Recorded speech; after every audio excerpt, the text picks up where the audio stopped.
Continuing with Book 6 at line 450, we begin. Now in the campi lugentes, again in the morning fields, is where we pick up the narration, and among whom Phoenicia Dido was wandering.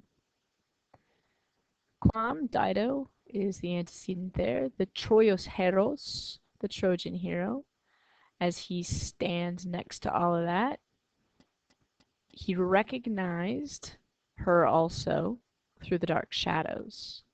And we have a lovely simile here. Qualem primo qui surgere mense. At the primo mense is what you should understand together there. Just like the, and you have to go all the way to the second line to find the lunam. Just as the lunam.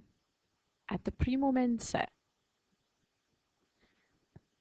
someone sees or thinks that they see that the moon rises through the clouds. So the qui there is an indefinite, anyone sees or thinks that he sees.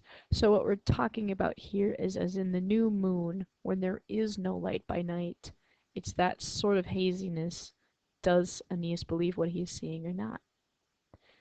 He sees her, he demisit lacrimas, sends down his tears, and ad fatus est with dulci amore. Now, if you consider back to discussions had about how Aeneas felt in Book 4, please hold your thoughts here in contrast to the thoughts you would have had regarding him in Book 4. And here he begins his speech to Dido. He addresses her in Felix Dido, ergo. It was a verus nuntius that approached me and said that. And here's your indirect statement following that. Okay, so that extrema here will be the subject, had followed you extinct with the sword.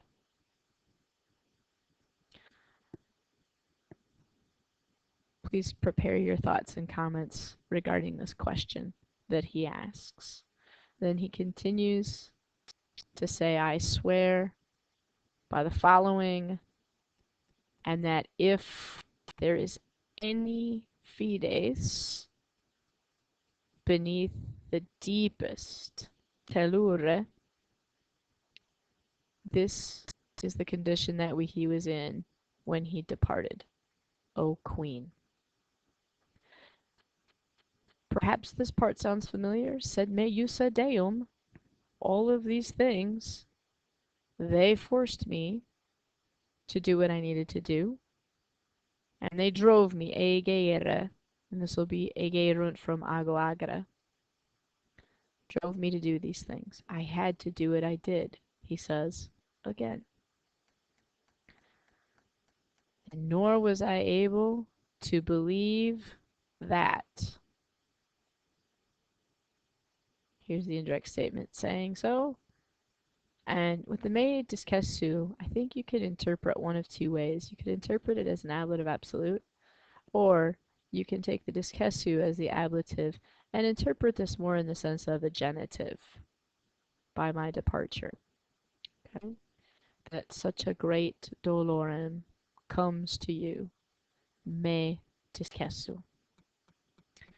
Then, the imperatives that Aeneas uses here at the end of his speech to Dido. Siste, subtrahere, subtrae.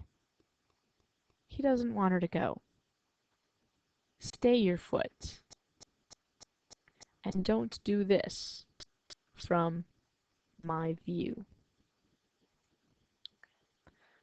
A powerful question here. Quum fugis. Does that sound familiar? Should that sound familiar? Please be prepared to comment on that. He asked this question, followed up by his thought that perhaps indeed, by fate, this is the final time which te adlocor. And so, indeed, now Aeneas does see what has happened to Dido, asks his questions, and what reply does he receive? A silent one. And so, here's a little bit of description about how Aeneas carries on there, and he is crying. This is a painful thing for him to see here. She, however, here's Dido. Solo fixos oculos aversa tenebat. Again, does any of this ring familiar? I hope so. Nec magis incepto vultum sermonum vetur. No more. With the speech begun, did she move her vultum.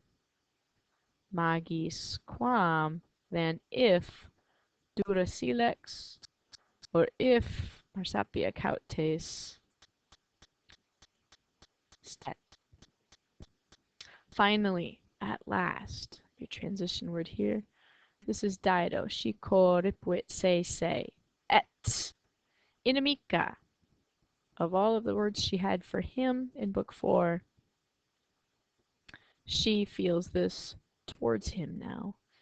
And as an inimica, she refugits into the nemus umbra the shade-bearing glade, where her pristinus conjunx.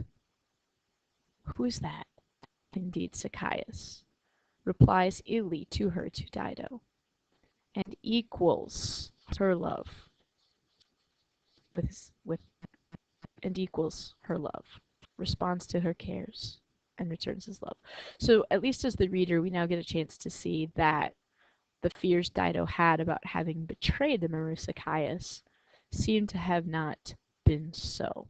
So there may be some peace for the reader in seeing that. Off Dido goes, back into her place in the morning fields, and onwards Aeneas must press, no less struck by the iniquo casu, he prosequitur with tears, longe, and miseratur, that's that deponent verb for pitying, and pities her leaving.